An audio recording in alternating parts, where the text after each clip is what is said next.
O Senado concluiu nesta sexta-feira a votação da PEC do Orçamento de Guerra. O texto volta agora para a Câmara dos Deputados antes de ser promulgado no Congresso Nacional. A PEC permite que o governo descumpra a lei de responsabilidade e também a regra de ouro. Bom, para entender melhor esta questão, recebemos aqui na Jovem Pan o professor de Direito Tributário, Caio Bartini. Tudo bem, professor? Muito obrigado por falar aqui na Jovem Pan. Eu que agradeço a você, Otávio, e os demais ouvintes da Jovem Pan. Professor, eu gostaria de começar então pedindo para o senhor detalhar para a gente como é que funciona a aprovação de um orçamento. Quer dizer, a gente acompanha anualmente a votação do orçamento geral, né, que é quando se prevê aí despesas e arrecadações de um governo. Mas vivemos esse momento excepcional e a criação desse orçamento de guerra, que seria aí um orçamento paralelo, né? Toda a parte orçamentária, ela primeiramente é desenvolvida pelo Poder Executivo. Então, o Poder Executivo ele vai criar as peças orçamentárias. Nós temos 3 peças orçamentárias. Nós temos a lei do Plano Plurianual, que é aquela que vai estabelecer um orçamento de longo prazo. Nós temos a lei de diretrizes orçamentárias. A lei de diretrizes orçamentárias ela vai estabelecer de que maneira o orçamento ele tem que ser gasto. E nós temos as leis orçamentárias anuais. Então, a lei orçamentária anual vai ser aquela justamente com um período determinado de um ano, e a partir desse momento vai estabelecer ali a quantidade de despesas e, consequentemente, as receitas que são suficientes para o atendimento dessas despesas. Então, o Executivo elabora essa peça, passa para o crivo do Legislativo, e o Legislativo, então, faz a aprovação ou, eventualmente, coloca ali as suas considerações em termos de vetos ou, eventualmente, quaisquer outras informações que julgam ser necessárias. Então, é uma peça que ela começa no Executivo e ela vai ser, então, votada pelo Poder Legislativo. Perguntar, então, a gente viu a aprovação do orçamento deste ano, inclusive teve muitas discussões do Congresso com o governo, mas aí teve a questão do coronavírus e precisou se pensar em um outro orçamento, que é este orçamento de guerra, como foi colocado. Aí, nesse caso, como que fica, então? É uma medida excepcional, mas seria, então, mais esse valor que está separado. Foi uma escolha que foi feita, separar o orçamento geral aí do governo destes gastos que virão com o coronavírus, né? É uma flexibilização da lei de responsabilidade fiscal. Por quê? Porque a lei de responsabilidade fiscal, a lei complementar 101 de 2000, ela foi criada como uma boa gestão de recursos, mas em situações comuns, ordinárias. Não foi criada para atendimento de situações excepcionais como essa que nós vivenciamos no dia de hoje, no mundo que nós estamos vivenciando hoje nessa pandemia. Então, o que foi colocado ao Congresso Nacional e, consequentemente, votado ao Congresso, foi justamente uma possibilidade, o quê? De não se ater às questões do limite, do teto de gastos que são colocados para o atendimento, por exemplo, às questões de saúde, educação e, consequentemente, essa flexibilização é uma flexibilização controlada. Quer dizer, não é algo que é um cheque em branco dado ao governo federal ou, consequentemente, aos estados e, eventualmente, aos municípios, para que possam gastar além dos seus limites. Não é isso.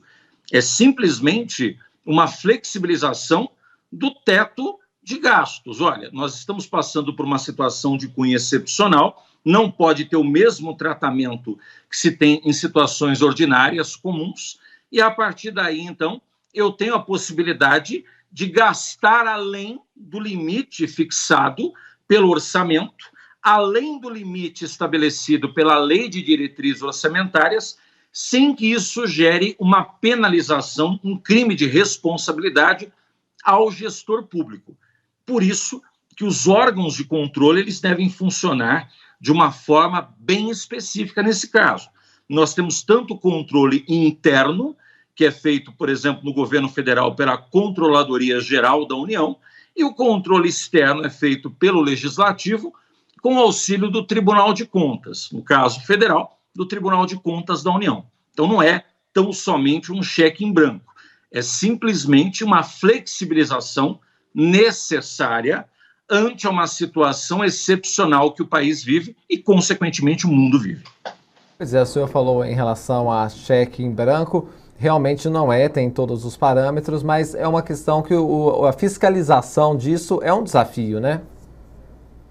É um desafio grande, Otávio, e há uma necessidade de se impor nesse período também um critério de austeridade. Quer dizer, não é tão somente, né, o exercício da fiscalização, como já vem acontecendo comumente, não é isso, mas tão somente observar se os gastos que estão sendo colocados a mais, as despesas extraordinárias geradas e, consequentemente, as receitas obtidas, são receitas que são utilizadas para o atendimento dos casos previstos nessa legislação. Então, é justamente o controle que é feito tanto interno, dentro do próprio Poder Executivo, quanto o controle externo feito pelo Legislativo, com auxílio do Tribunal de Contas. Então, a fiscalização, ela tem que ser realmente uma fiscalização mais austera, uma fiscalização mais pesada, justamente para que não aumente ainda mais a recessão. Nós sabemos que o Brasil entrará numa grande recessão nesse exercício de 2020 e, consequentemente, dependendo da forma que isso for colocado, isso pode vir a se estender, inclusive, no exercício de 2021. Por isso, a necessidade de todo cuidado, tanto no controle dos gastos, como justamente na obtenção desses recursos para que ainda não desacelere ainda mais a economia do nosso país. É uma questão delicada, mas é importante, então, frisar que, apesar de autorizar aí que o Executivo faça essas manobras fiscais, a PEC do orçamento de guerra não oferece poderes, vamos dizer, ilimitados ao governo. É preciso respeitar aí uma série de parâmetros, né? Exatamente. Aquela coisa que já tinha sido colocado lá atrás, né? No século XVIII, quando se estabelecia, por exemplo, pelo Barão de Montesquieu, que quando você tem um poder, e esse poder ele é concentrado nas mãos de alguém, a tendência é que haja o abuso desse poder, seja o abuso no sentido lato, ou até mesmo nas suas especificações, como até o excesso desse poder ou até o desvio do poder, que é utilizar o poder com finalidade diversa daquele que foi inicialmente concebido. Então, não se tem aqui um poder ilimitado. Aliás, nenhum poder, né, ele pode ser ilimitado, justamente para evitar abusos. Então, por isso que essa independência e autonomia dos poderes da República e justamente essa coordenação, por mais que se tenha essa independência, essa autonomia e esse sistema de freios e contrapesos, onde um poder fiscaliza o cumprimento dos deveres, das funções típicas de outro poder, ela se faz ainda mais necessária em situações de crise, em situações de excepcionalidade, como nós vivenciamos no mundo de hoje. Então, esse poder realmente é um poder totalmente limitado, cabendo, então, a fiscalização ser realizada com bastante eficácia para que não se incorra em eventuais abusos. Pois é, o senhor falou sobre crime de responsabilidade, isso tudo é uma questão muito complexa, né? Os gestores têm que estar muito atentos a isso. Então, em relação a esse orçamento paralelo aí do coronavírus, houve um aval, vamos dizer assim, dos três poderes, houve um diálogo justamente para que se entendesse a necessidade do momento e aí pudesse ter esses gastos fora do que estava previamente estabelecido e que não corra aí nenhum tipo de crime, por exemplo, o presidente da República. Exatamente, Otávio, porque não se tem, por mais que a função típica do executivo seja o exercício da administração, essa administração ela tem que ser feita de uma forma gerencial, essa administração ela tem que ser feita de uma forma conjunta, justamente buscando o atendimento às necessidades prementes do país. Veja, nós já saímos num período recessivo. O Brasil estava tentando se colocar nas questões do eixo na economia e, consequentemente, fomos aí solavancados por uma crise pandêmica e que acaba por mudar totalmente o cenário que até então se desenvolvia no nosso país, na nossa federação. Então, o cuidado que se tem agora é justamente o executivo escutar, consequentemente, e tentar estabelecer sempre o relacionamento adequado com o Poder Legislativo. Consequentemente, o Judiciário ele passa a ser um poder de extrema importância, uma vez que vai analisar a questão tanto da constitucionalidade, legalidade das normas que são editadas pelos poderes, e, consequentemente, essa conversa, esse sincronismo entre os poderes, numa questão de crise, ele tem que existir ainda mais.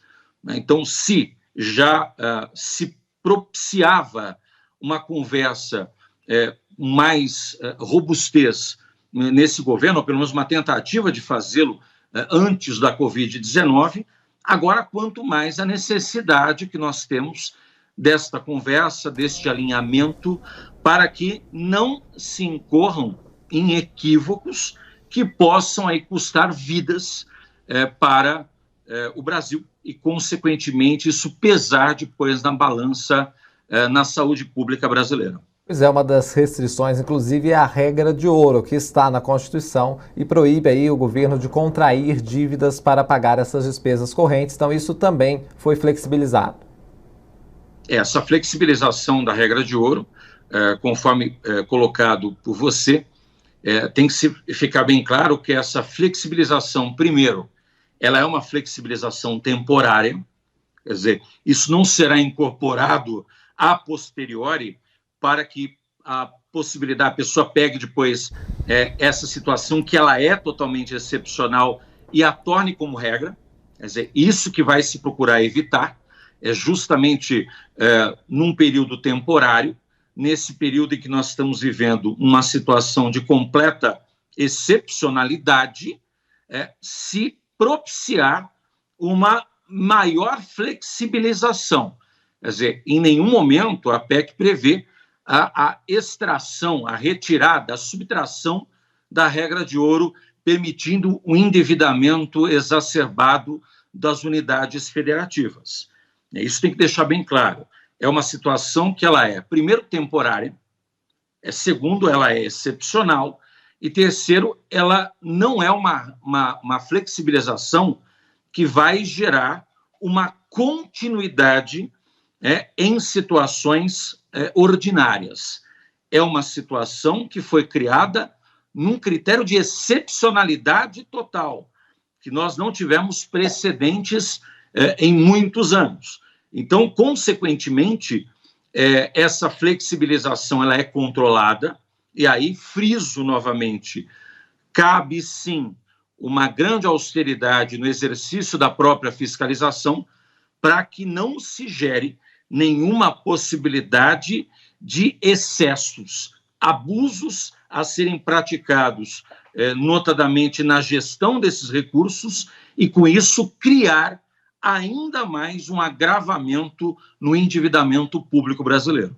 Pois é, professor, para a gente fechar, então, já agradecendo muito ao senhor, então, retomar essa questão que a gente tem falado aqui, da importância, né, dessa, vamos dizer, articulação que houve para que se aprovasse esse orçamento, porque isso não pode ser engessado de alguma forma no momento que precisa desses recursos com agilidade. Então, perguntar para o senhor, esse orçamento de guerra também permite essa agilidade nas ações aí que o governo tem que tomar.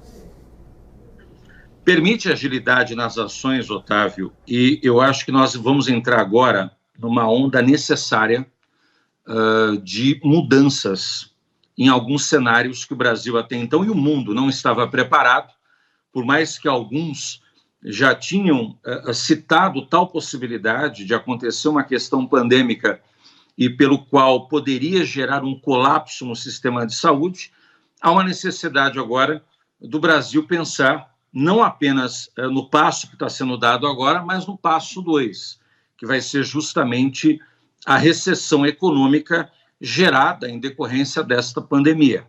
E a partir daí que os poderes da República comecem a pensar justamente na possibilidade de se ter, sim, fundos que sejam próprios para atendimentos emergenciais, para situações excepcionais, para que nós não passemos por uma crise de agravamento ainda maior, se isso vier a acontecer novamente. Deus queira, obviamente que não, mas nós temos aí que estar preparados para eventuais situações de cunho excepcional.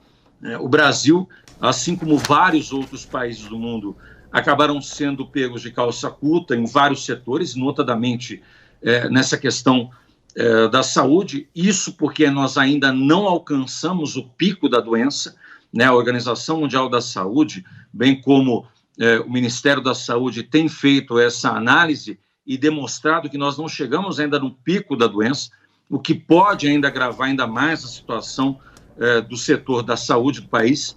Então, há uma necessidade de não apenas estabelecer essa força dessa tripartição de poderes hoje, mas, consequentemente, pensar em situações futuras, em situações emergenciais que, eventualmente, possam vir a acontecer, não se sabe, por óbvio, quanto, mas nós temos que ter, pelo menos, algo já reservado, algo prévio, para que as medidas elas sejam mais céleres, para que as medidas elas sejam tomadas com maior rapidez, evitando aí mortes desnecessárias, evitando colapsos no sistema financeiro, no sistema econômico, podendo ainda agravar mais os critérios aí da economia e, consequentemente, da saúde no país. Que fique aprendizados também desse momento em que vivemos. E é importante para a gente destacar também que esse orçamento que é bilionário, ele é feito aí pelo governo federal, mas ele é distribuído para os estados e municípios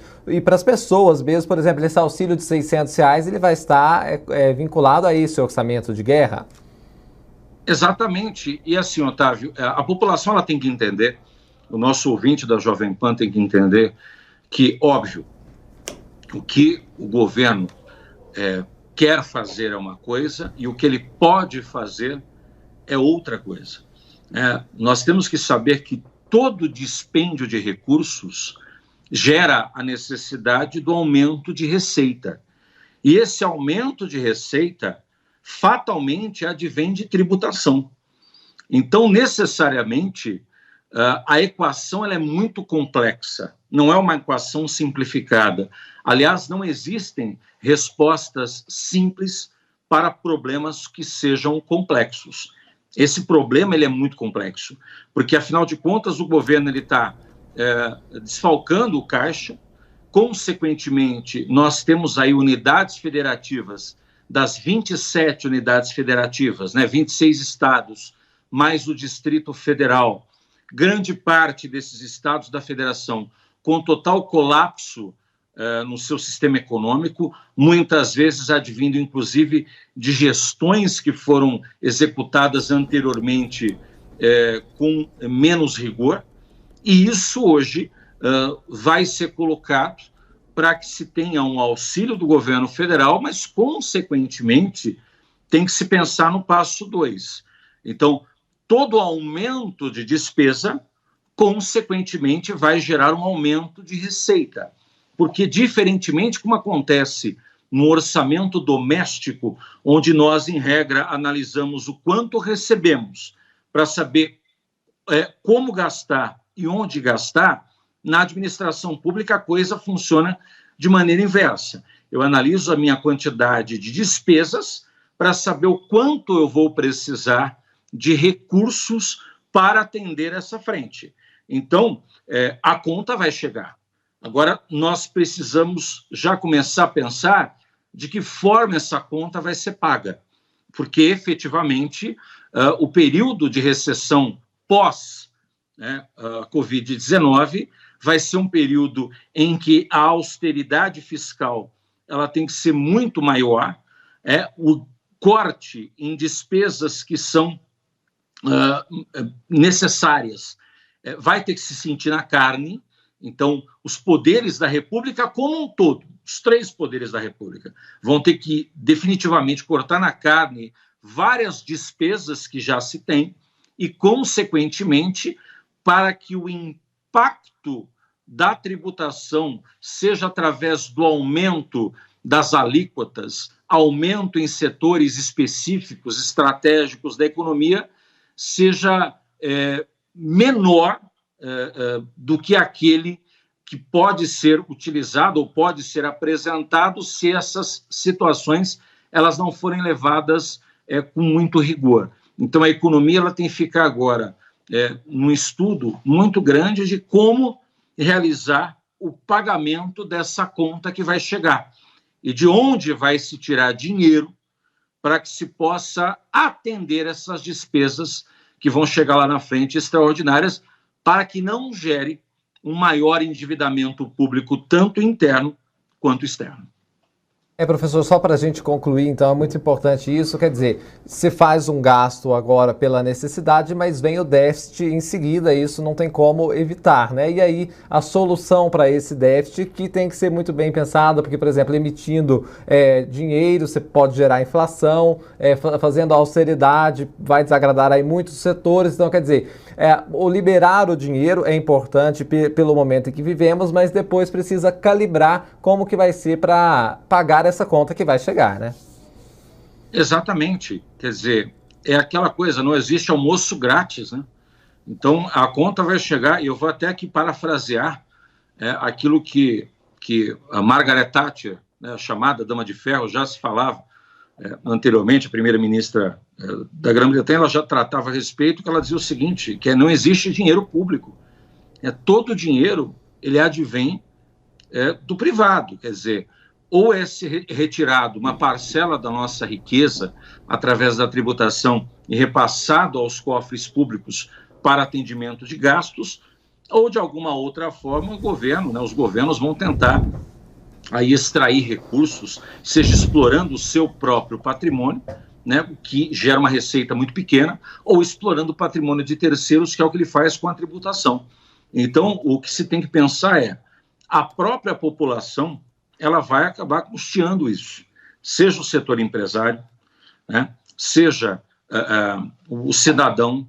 Então, se vai gerar um aumento nas questões do setor empresarial, precisa se analisar de que maneira isso vai ser repassado, de que forma isso vai ser absorvido e de que maneira esse impacto vai chegar. Porque fato é, a conta virá. Agora, nós precisamos controlar os limites dessa conta. Quer dizer, a conta é aquilo que foi bem colocado logo no início da entrevista, né, nessa PEC do orçamento de guerra.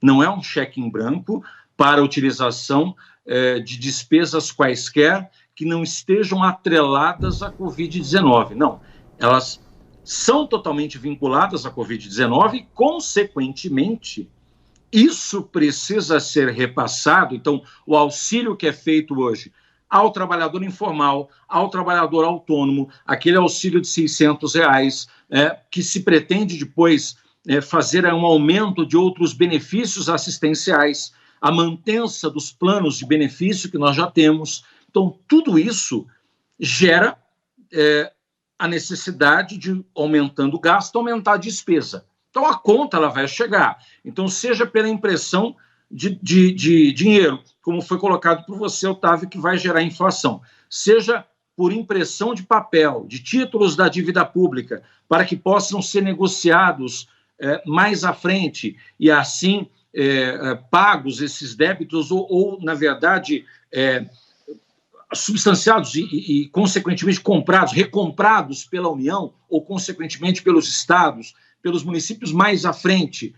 Isso tudo tem que ser muito bem pensado, porque até nessa situação dos créditos extraordinários, até nessa situação que envolve a emissão de títulos da dívida pública, esse resgate, ele também tem prévia aprovação orçamentária, ele tem que passar pelo crivo do legislativo e, consequentemente, isso tem que ser muito bem planejado para que nós não tenhamos aí problemas ainda maiores no futuro, se isso não for pensado hoje.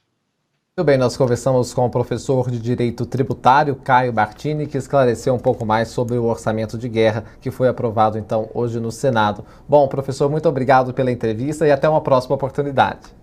Eu que agradeço a você, Otávio, e os demais ouvintes da Rádio Jovem Pan. Muito bem, agora 11h30.